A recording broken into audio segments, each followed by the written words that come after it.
तो लास्ट में सतगुरु शब्द महिमा पुस्तक जो गुरुदेव भगवान ने छपवाई है, लास्ट में गुरुदेव भगवान की महिमा करेंगे एक शब्द के साथ में। मन तू पावेगा अपना किया रे, भोगेगा अपना किया रे। मन तू पावेगा अपना किया रे, भोगेगा अपना किया रे। कि भाई अब तू जैसा कर्म करेगा, देखो ये तो जगत वालों के लिए कहा परमात्मा ने, जिन लोगों को तत्व ज्ञान नहीं है, जिनको सच्चा गुरु प्राप्त नहीं है, कि भाई जैसा कर्म करोगे वैसा ही फल भोगोगे। लेकिन गुरुदेव ने तो हमें तत्व ज्ञान दे दिया, अपनी शरण में ले लिया, धर्म कर्म की लाभ हानि की, अच्छे बुरे कर्मों की जानकारी दे दी, तत्व ज्ञान रूपी टॉर्च दे दी हमें।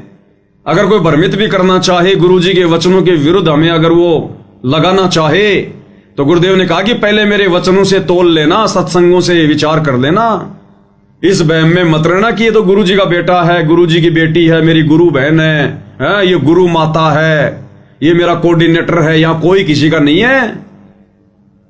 अपने शरीर की छाया भी काल है, काल। फिर कहां गुरुजी का परिवार आ गया? अगर गुरु को मानुष मानोगे तो गुरु का परिवार दिखाई देगा। जिस दिन गुरु को परमात्मा मान लिया, आप और हमारे जैसे 2 कोटि के जीव दिखाई देंगे, वो गुरुजी के बेटा बेटी। ये भगवान इस गंदे लोक में बच्चे पैदा करने नहीं आता, सतलोक से चलकर ये बच्चे पैदा करने नहीं आता। ये तो परमेश्वर एक लीला करके दिखा रहे हैं वर्तमान में, आप और हम तक ये ज्ञान पहुंचाने के लिए। तो अंधे होके चलेंगे तो फिर वही होगा। और सतगुरु के भगत होकर फिर यदि हम गलती कर रहे हैं, जगत वालों से कई गुना ज्यादा पाप के भागी बनते हैं, फिर हम कई गुना ज्यादा पाप के भागी।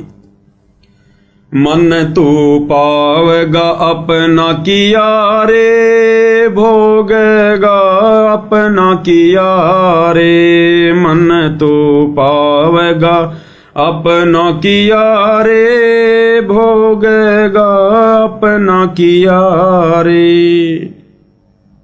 कि तेरा किया तू ही भोगेगा, तेरा भगत भाई भी तेरा सहयोगी नहीं बनेगा, नहीं बंटवाएगा। खुद के कर्म खुद ने भोगने पड़ेंगे। इसलिए गुरुजी कहते हैं सोच समझ के चलना चाहिए। आज जो तुम इन कुपात्रों को ज्योति पाठ और दान का पैसा दे रहे हो, इन कुपात्रों के पीछे, आश्रम वालों के पीछे अंधे होके चल रहे हो, गुरुजी के सत्संगों पर जरा भी तुम लोग विचार नहीं कर रहे, तो गुरुदेव भगवान कह रहे हैं अंत में तुम्हारा किया तुम भोगोगे, और मैनेजमेंट वाले अपना किया वो खुद भोगेंगे। एक दूसरे के वो कर्म नहीं बंटवा सकते। राजा राम की कार उलंगी, सीता लंक मंझारे। राजा राम की कार उलंगी, सीता लंक मंझारे। सेतु बंध्या जब से ना उतरी, चढ़ गए पद में 18। मन तो पावेगा अपना किया रे, भोगेगा अपना किया रे। मन तो पावेगा अपना किया रे, भोगेगा अपना किया रे। उदाहरण देकर समझा रहे हैं गुरुदेव भगवान। राजा राम की कार उलंगी, सीता लंक मजारे। सीता ने मर्यादा तोड़ी थी। जब काल रूपी रावण ने छलबल किया उसका अपहरण करने के लिए, रावण ने अपने मामा मारीच को सोने का हिरण मृग बना दिया और खुद एक साधु का वेश धारण करके छलबल से सीता का हरण करने के लिए आया। रामचंद्र जी तो उधर भग गए हिरण के पीछे, वो नहीं जा रहे थे, लेकिन सीता जिद की पक्की थी, नहीं मानी। कहते ना कि त्रिया हट और बाल हट, इनके आगे झुकना पड़ता है माता पिता को। तो श्री रामचंद्र जी को अपनी पत्नी के हट के आगे झुकना पड़ा, क्योंकि रामचंद्र जी को तत्व ज्ञान नहीं था। अगर वर्तमान का कोई भगत होता तो 2 मिनट में कह देता भगवान तने जो करना कर, तेरे लिए मैं मेरी मर्यादा तोड़ूंगा क्या? मैं मूर्ख हूं क्या? सोने का भी कोई हिरण होता है क्या? ये तो कोई माया है, माया। लेकिन उसको तत्व ज्ञान नहीं था भाई, और उसके सिर पे काल बैठा था। इसलिए सोने के हिरण के पीछे दौड़ लगा दी। अब हम जिसको सीता माता कह के जिसकी पूजा किया करते थे, वो अपने पति की भी बात नहीं माना करती थी, अपने पति की भी बात। वो पतिव्रता भी नहीं थी ढंग से। पतिव्रता केवल वो ही नहीं होती जो अपने पति के अलावा किसी और से शारीरिक संबंध ना बनाए। वो स्त्री भी पतिव्रता नहीं होती जो छोटी छोटी बातों पे घर में झगड़ा रखे, लड़ाई रखे, सास ससुर के साथ में, अपने पति के साथ में, अपनी पत्नी अपने पति की बातों को ना माने। उन बातों को जो जायज हो, नाजायज बातें तो ठुकरा देनी चाहिए, चाहे कोई भी हो। तो जिसको हम माता सीता कह के आरती उतारा करते थे, उनके मंदिरों में जाके भगवान माना करते थे, अपने पति की भी बात नहीं माना करती थी। और श्री रामचंद्र जी फिर लक्ष्मण जी को छोड़ के चले गए कि भैया तू ध्यान रखना यहां पर, मुझे तो कोई छलबल रखता है, कोई माया लगती है। क्योंकि ये अवतार पुरुष हैं, इनको भी आभास होता है,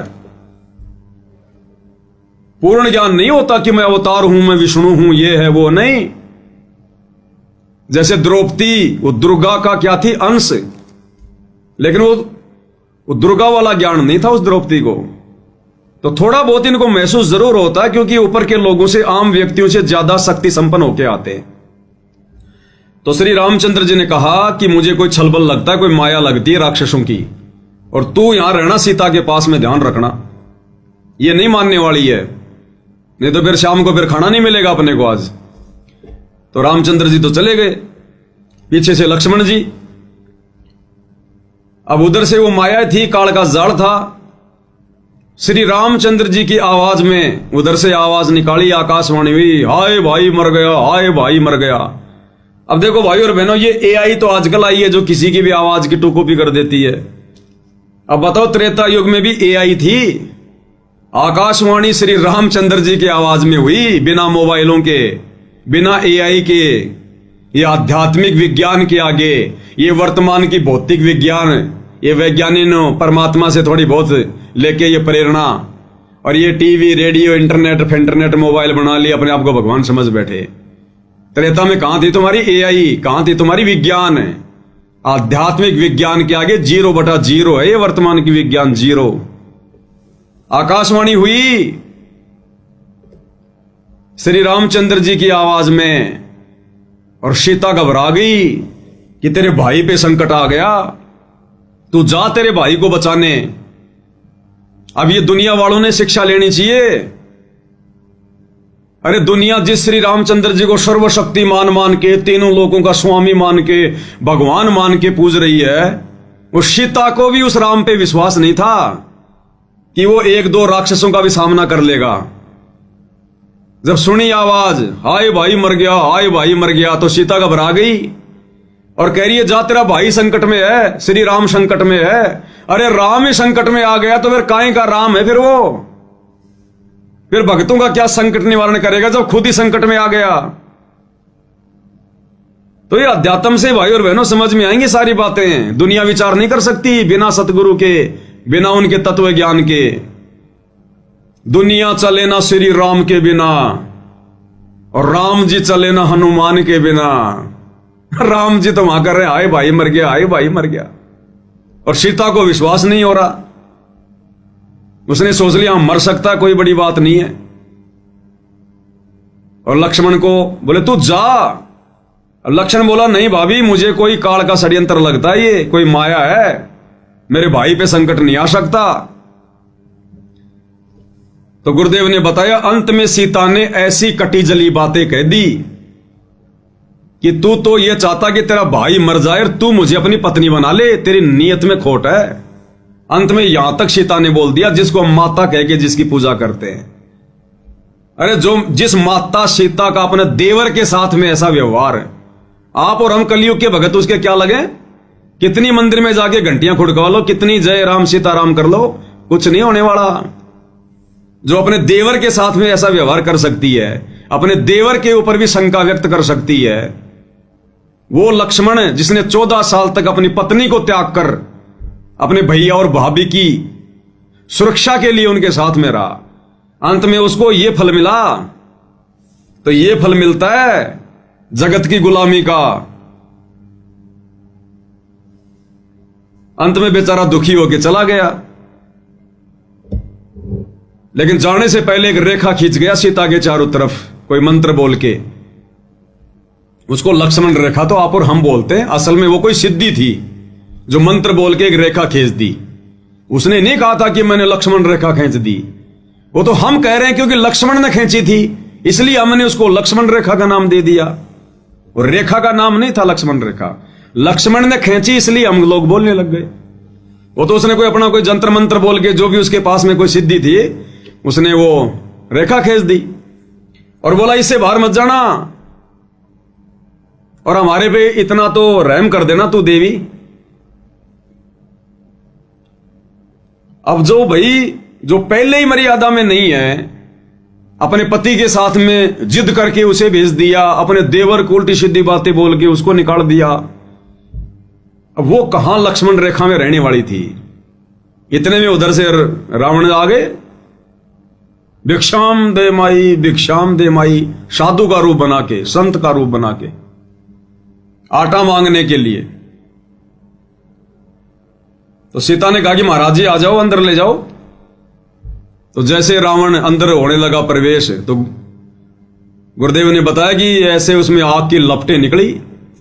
रावण घबरा गया कि ये तो कोई मंत्रित रेखा है।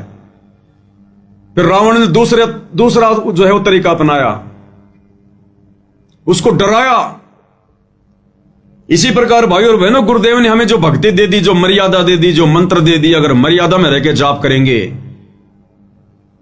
ये हमारे को नुकसान नहीं पहुंचा सकता। ये काल, और ये काल आता फिर कि इन्होंने मेरी भक्ति कैसे छोड़ दी, मेरी पूजा पाठ इन्होंने कैसे छोड़ दी। और जब ये हमारे पास आता है तो परमात्मा ने रक्षा कवच बना रखा होता है भगत के घर के, भगत के चारों तरफ। और इस काल को टक्कर लगती है, फिर ये देखता कि भाई जरूर इसने किसी परम संत की शरण ग्रहण कर ली। अब अंदर तो आ नहीं सकता, नुकसान तो ये हमें दे नहीं सकता वैसे, जब तक मर्यादा में रहेंगे। फिर ये काल क्या करेगा, ये रावण की तरह हमें डराएगा। हमारे रिश्तेदार, किसी का पति, किसी की पत्नी, समाज वाले जहां काम धंधा करते हैं वो, फिर वो हमें डराएंगे काल प्रेरणा से। काल उनके माध्यम से हमारी मर्यादा तोड़वाएगा। जैसे उसके बाद में रावण ने सीता को फिर डरा धमका के, उसके मन में डर पैदा करके कि मैं श्राप दे दूंगा तेरे को, साधु संत अगर घर से बिना भिक्षा लिए जाएंगे तो अनर्थ हो जाएगा, मैं श्राप दे दूंगा। इसी प्रकार ये काला पर हमें फिर डरवाएगा, और तेरा ये नुकसान हो जाएगा, तेरे एक ही बेटा है, कल को वो मर गया तो क्या फलना दिखना। और भक्ति तो हम भी करते हैं, काहे के नियम, काहे की इतनी मर्यादा, किसी का खाना भी नहीं, किसी की ब्याह शादी में भी नहीं। फिर ये डराएगा हमें रावण की तरह। डर गया, वो मर गया। अब सीता डर गई कि सच में कहीं कोई श्राप ना दे दे। अब गुरुदेव ने बताया कि उस नादान ने विचार नहीं किया। अगर ये इतना बड़ा साधु संत महात्मा होता, इसके पास इतनी सिद्धि होती, तो लक्ष्मण रेखा को पार करके ना जाता। जिससे एक छोटी सी रेखा भी पार नहीं हो रही, उसके डराने से तू क्यों डर रही है, तेरा क्या बिगाड़ देगा वो। लेकिन वो डर गई, कोई तत्व ज्ञान तो था नहीं, और उसने वो लक्ष्मण रेखा पार कर दी, ये सोचकर कि साधु महात्मा ही तो है, क्या फर्क पड़ेगा, अभी जाके आटा दे के आ जाती हूं। और 12 साल लग गए फिर उसको आने में, 12 साल। जो ये सोच रही थी ना क्या फर्क पड़ता है, अभी गई अभी आई, 12 साल लग गए और करोड़ों व्यक्ति मरवा दिए, करोड़ों व्यक्ति उनका पाप अपने सिर पर और धर लिया। तो इसी प्रकार गुरुदेव भगवान कहते हैं, भोगेगा अपना किया रे, पावेगा अपना किया रे। कि गुरु ने तो भक्तों को मर्यादा दे दी, भक्ति दे दी, धर्म कर्म की लाभ आने की जानकारी पर बता दी। काल तुम्हें कब नुकसान पहुंचाएगा, कब नुकसान नहीं पहुंचा सकता।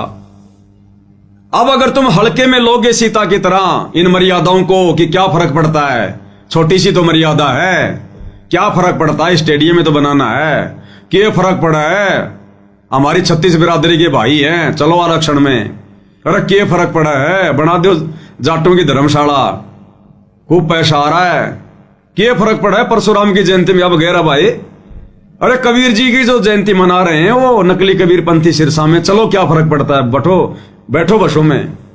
ये फर्क हिस्सा पड़ेगा नानी आधा होगी आने वाले समय में। नानी अभी बैटरी चल रही इसलिए तुम्हें फर्क दिखाई नहीं दे रहा। तो सीता ने सोचा क्या फर्क पड़ा है, रावण ने डाल ली फिर अपने कंधे पे और लंका में जा टेकी, लंका में। और 10 साल तक उसके बाग में ना ढंग से नहाना, ना पीना, ना खाना, ऐसी दुर्गति हुई। और 2 साल तक फिर वो लड़ाई चली और करोड़ों लोग मरे, करोड़ों लोग। तब जाके वो सीता वापस घर पे आई। तो इसी प्रकार भाई और बहनों, ये जो शब्द है ना, एक एक लाइन के अंदर एक एक कथा है, शिक्षा है। तो हम भक्तों ने भी कितनी सावधानी बरतनी पड़ेगी, हल्के में ले लेनी। वो लक्ष्मण रेखा थी तो ये सतगुरु रेखा है, मर्यादा। ये जो मर्यादा गुरुदेव ने दे दी ना, ये गुरु रेखा है, सतगुरु रेखा है। वो लक्ष्मण रेखा थी तो ये सतगुरु रेखा है। वो लक्ष्मण ने खींची थी, ये सतगुरु ने बताई है। तो लक्ष्मण रेखा तोड़ने से अगर इतना नुकसान हो सकता है तो सतगुरु रेखा तोड़ोगे तो क्या होगा, उससे कई गुना ज्यादा, अनंत गुना ज्यादा। इसलिए मर्यादाओं की आवश्यकता है भक्ति मार्ग में। और रावण का भी सत्यानाश नहीं होता। अकेली सीता के अपहरण करने से रावण का सत्यानाश नहीं होता।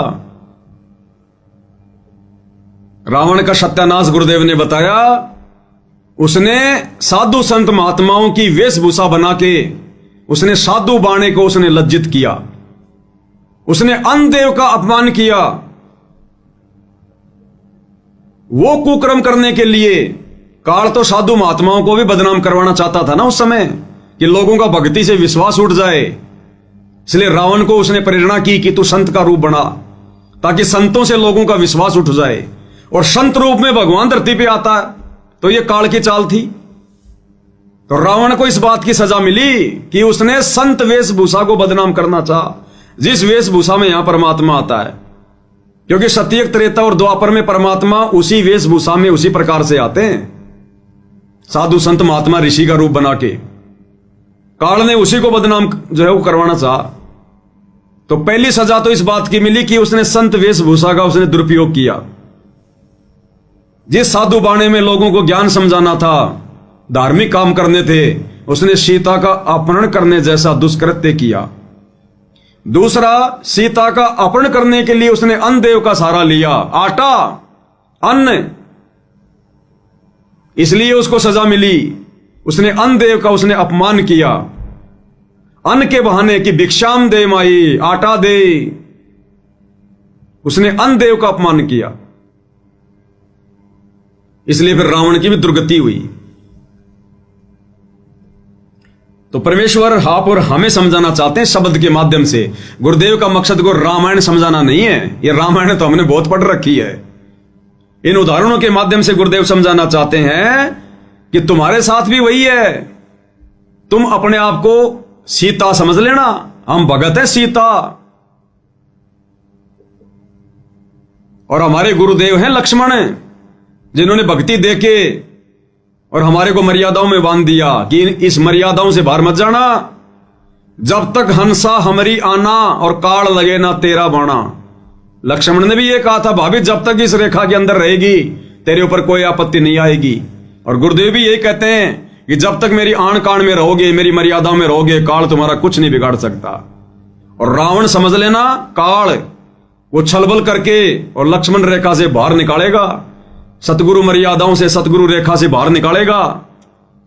और अगर मर्यादाओं से बाहर निकले इन मैनेजमेंट वालों की तरह, फिर देखना चोटी पकड़ पकड़ के ले जाएगा, समय आते ही चोटी पकड़ पकड़ के। सतगुरु कुछ नहीं करेगा। जैसे लक्ष्मण की लक्ष्मण रेखा तोड़ी तो लक्ष्मण भी बचाव नहीं कर पाया और राम भी बचाव नहीं कर पाया। तो सतगुरु की अगर रेखा तोड़ेंगे, मर्यादा तोड़ेंगे, सतगुरु कुछ नहीं करेगा।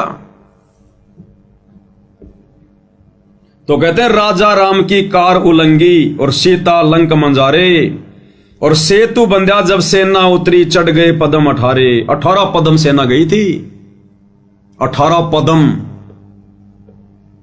और सेतु बंध्या जब सेना उतरी, गुरुदेव ने विस्तार से हमें सत्संगों में बता रखा है कि मुनिंदर ऋषि के रूप में श्री रामचंद्र जी का पुल भी कबीर परमेश्वर ने बनवाया, अपने गुरुदेव भगवान ने बनाया, जो उस समय मुनिंदर ऋषि के रूप में आए हुए थे। यानी सारे कार्य करने वाले ये परमेश्वर ही हैं।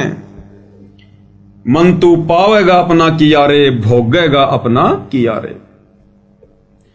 लंका तोड़ बिलंका रे तोड़ी, महारावण से मारे। लंका तोड़ बिलंका रे तोड़ी, महारावण से मारे। 10 मस्तक रावण के काटे, विभीषण को राज दिया रे। मन तो पावेगा अपना किया रे, भोगेगा अपना किया रे। मन तो पावेगा अपना किया रे, भोगेगा अपना किया रे। अब ये सारे कार्य करने वाले कबीर भगवान सतगुरु रामपाल जी थे। श्री रामचंद्र जी की, विष्णु जी की औकात नहीं थी कि वो रावण को मार के और सीता को वापस लेकर आ जाए। ये कार्य भी कबीर भगवान ने किया, राम का रूप बना के, जो गुरुदेव ने हमें सुख संवेद से पढ़ाया गरीबदास जी की वाणियों से। लंका तोड़ बिलंका रे तोड़ी, महारावण से मारे। रावण का भाई था महारावण, वो पाताल लोक में रहता था। पाताल लोक का राज्य था उसके पास, रावण के भाई का, महारावण का। तो गुरुदेव कहते हैं पहले तो लंका तोड़ी और उसके बाद में बिलंका तोड़ी, महारावण की नगरी। और रावण को भी मारा और महारावण को भी मारा। किसने? कबीर भगवान ने, जो कबीर भगवान वर्तमान में सतगुरु रामपाल जी के रूप में आए हुए हैं। इन्होंने ही रावण को भी मारा श्री राम का रूप बना के, और महारावण को भी मारा पाताल में जाके हनुमान जी का रूप बना के। और पाताल लोक में महारावण को मारकर लक्ष्मण और राम को छुड़वा कर कौन लाया? कबीर भगवान सतगुरु रामपाल जी। ये परमेश्वर करता है सारे कार्य, और कोई नहीं है यहां करने वाला। परमात्मा कहते हैं सारे खेल हमने किए, हमसे मिले सो निश्चय जिए। एक छोटा सा सत्संग गुरुदेव भगवान के मुख कमल से, ताकि हमें विश्वास हो कि भाई ये करे करावे साइया, मन में लहर उठा, दादू सिर दर जीव कह आप बगल हो जा। सारे खेल करने वाले यही कबीर भगवान है। सुनिएगा। और फिर ये भी कहा परमात्मा ने कि हमने ही रावण को मारा। काफी दिन हो गए थे युद्ध होते ने, रावण श्री रामचंद्र जी पर मरा नहीं था। तो परमेश्वर कहते हमने ही उसे राम को के माध्यम से, यानी अपनी उसका हमने तीर ठोका उसका, और मारता दिखा था श्री राम, निशाना हमने साधा था उसका, तब वो रावण मरा था। क्या बताते हैं? हम ही रावण मार लंका पर करी चढ़ाई, हम ही 10 सिर मार देवतन की बंद छुटाई। हम ही राम रहीम करीम पूर्ण करतारा, हम ही बांधे सेतु चढ़े संग पद्म 18। हमने ही उस सेतु यानी पुल को हमने ही बांधा था अपनी शक्ति से। क्या कह रहे परमात्मा? सेतु बंधा जब सेना उतरी और चढ़ गए पद्म 18। तो क्या कह रहे हैं गुरुदेव कि तुम्हारे राम से, विष्णु से तो रावण भी नहीं मर रहा था, और 6 महीने हो गए थे रावण की नाभि में तीर से निशाना लगाते हुए श्री रामचंद्र जी को। रावण इतना बड़ा उपराक्रमी था, अपनी नाभि में तीर नहीं लगने दे रहा था।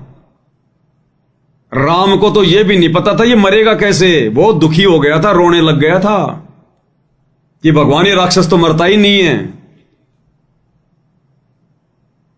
तब विभीषण ने बताया कि इसकी नाभि में अमृत कुंड है, जब तक तीर मार के उसको नहीं सुखाओगे ये नहीं मरेगा।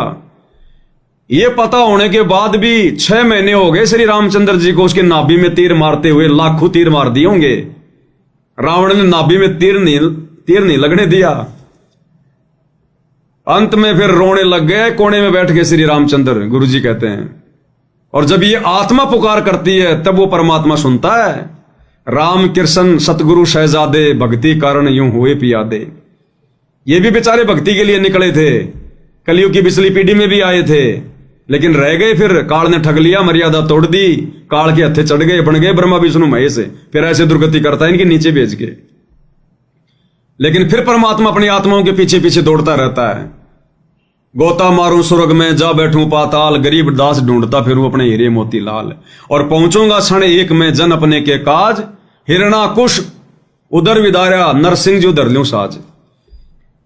तो आत्मा तो परमात्मा की है, चाहे विष्णु हो, चाहे ब्रह्मा हो, चाहे शिव हो, चाहे राम हो, चाहे कृष्ण हो। परमात्मा पहुंच गए वहां पर सूक्ष्म रूप में, और रामचंद्र जी ने फिर लगाया निशाना, तो परमात्मा ने पकड़े फिर उसके तीर कमान, उसके हाथ, उसके हाथों पे धरा अपना हाथ, दुनिया को दिखाई दे रहा है रामचंद्र, और निशाना मारा कबीर भगवान सतगुरु रामपाल जी ने, और एक ही तीर में वो रावण चित्त। तो गुरुदेव कह रहे हैं, राजा राम की कार उलंगी, सीता लंक मंजारे, सेतु बंध्या जब सेना उतरी, चढ़ गए पदम हटारे, मन तू पावेगा अपना किया रे, भोगेगा अपना किया रे। तो सारे खेल गुरुदेव भगवान ने किए, परमात्मा ने किए। आज हमें वो समर्थ प्राप्त है, वो समर्थ भगवान।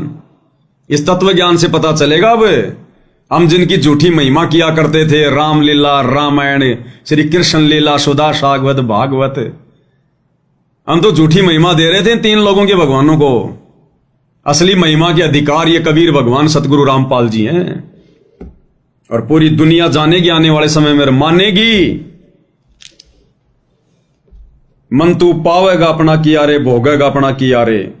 तो लंका तोड़ बिलंका रे तोड़ी, लंका को भी ध्वस्त गुरुदेव भगवान ने किया, और महारावण से मारे, रावण को भी मारा और महारावण को भी मारा।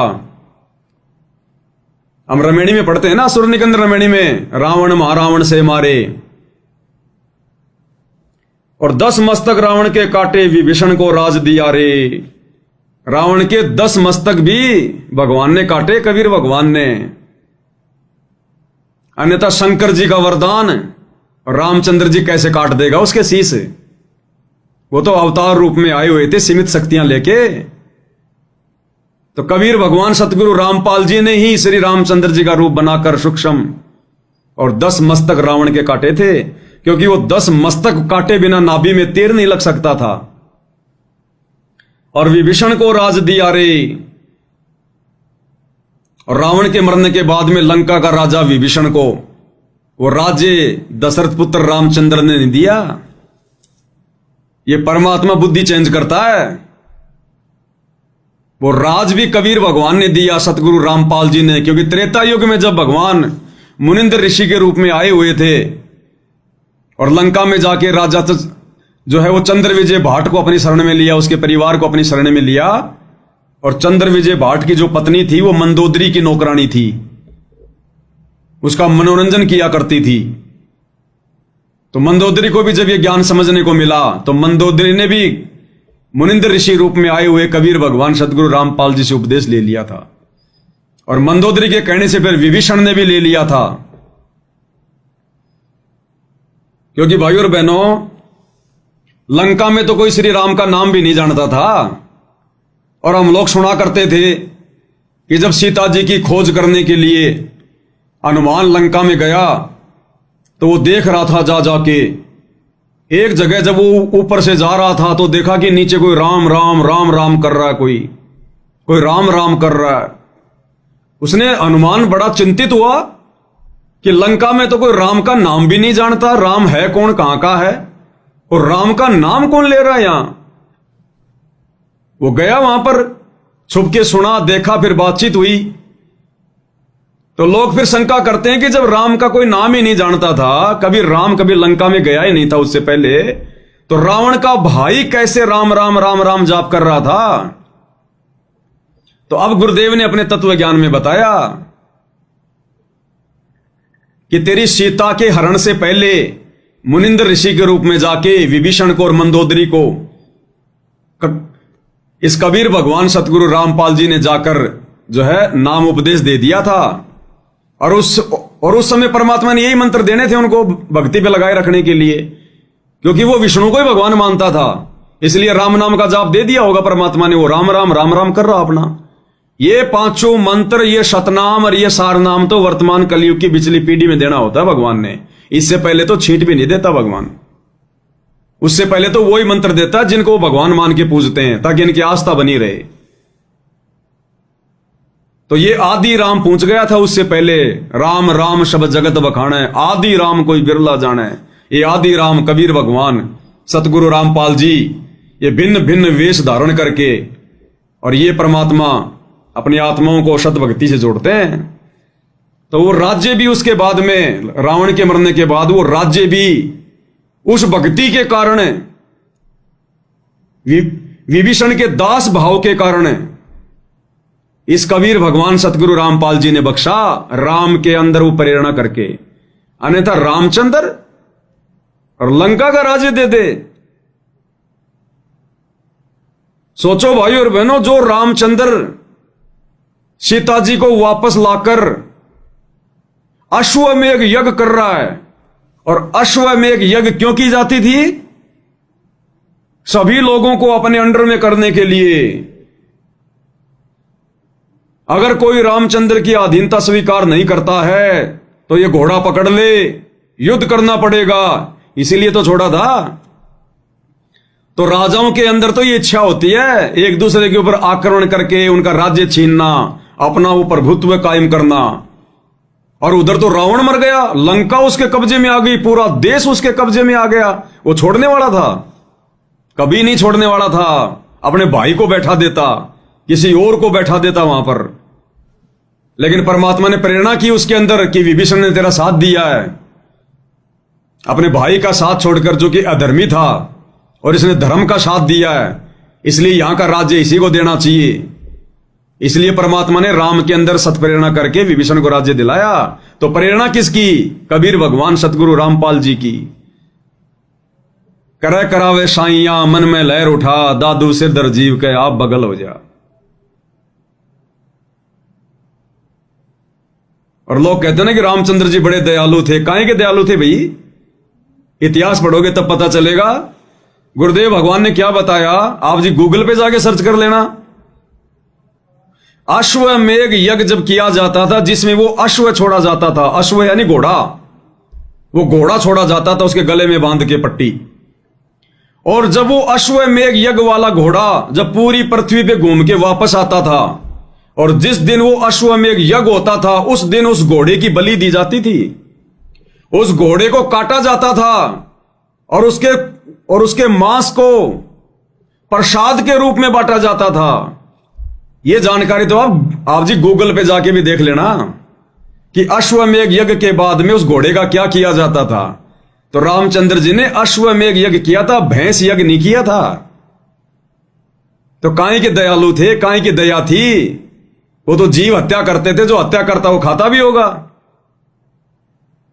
अरे जो लोगों को मांस बांट रहा है घोड़े का, वो प्रसाद बना बना के, तो खुद क्यों नहीं खाता होगा?